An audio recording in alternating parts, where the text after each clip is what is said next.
So in the previous video, we learned about these capacitors, and we know whenever we see the symbol with two parallel lines that are of the same length, that symbol represents a capacitor. And we know what these capacitors are. They're essentially these two parallel plates of metal. These two plates of metal that are next to each other. And we know what these capacitors do. When these capacitors are connected to some kind of voltage source, they store charge. And we know that's what capacitors do. They store charge. And we know the higher the capacitance of the capacitor, the more charge that capacitor will store for a given voltage source. And again, we learned about this in the previous video. However, what determines the capacitance of a capacitor? What determines if a capacitor has high capacitance, or what determines if a capacitor has low capacitance? Well, we can determine the capacitance of a capacitor using this equation. The capacitance of this capacitor equals this E term, which is essentially just a constant that you can find in a textbook, and it's related to the material in between the capacitor, but really this E term is just a constant. And this A term is the area, the cross-sectional area of one of the capacitors. And this D term is the distance between these two capacitors, this distance between the two capacitors. So we can see, based on the math and the way this equation works, the larger the area of the capacitor, the higher the capacitance of the capacitor.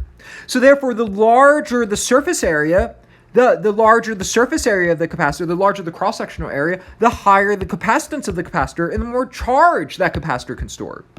And we also see this distance affect the capacitance.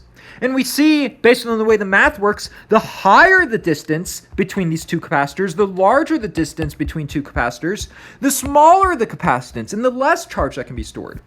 So we see the capacitance of a capacitor depends on these 3D physical properties, these geometric properties. So if we have a capacitor and it has a capacitance of 10 farads, and we know farads is a unit of capacitance, if we have a capacitor that's 10 farads, then that's not changing. That's due to these 3D physical properties and this 3D geometry, which is constant and isn't changing. As long as we're not moving and separating these two plates and we're keeping everything constant, then the capacitance of this capacitor is constant. So if you have a circuit with a 10 farad capacitor, then it's a 10 farad capacitor, and that's not changing, that's constant. So now let's do some examples. So let's compare some capacitors. Let's compare this capacitor versus this capacitor.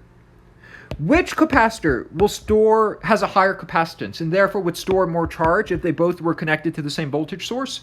Which capacitor has a higher capacitance? Well, again, we see this capacitor has a larger cross-sectional area. They have the same distance, so therefore nothing's going on with this D term, but we see this one has a larger cross-sectional area. And we see the way this equation works, the larger the area, the higher the capacitance. So therefore, this one has larger area, so therefore this one has higher capacitance. So this capacitor has a higher capacitance than this capacitor. And if they're both connected to a voltage source, we know this capacitor will store more charge, assuming they're both connected to the same voltage source, because it has a higher capacitance. So now let's compare these two capacitors. Well, we see these two capacitors have the same cross-sectional area. And again, this cross-sectional area, this A term, is the cross-sectional area of one of the plates. This area term isn't the cross-sectional area of both of the plates combined. This A term is the cross-sectional area of one of the plates. But now let's compare these two capacitors. Well, we see they have the same cross-sectional area.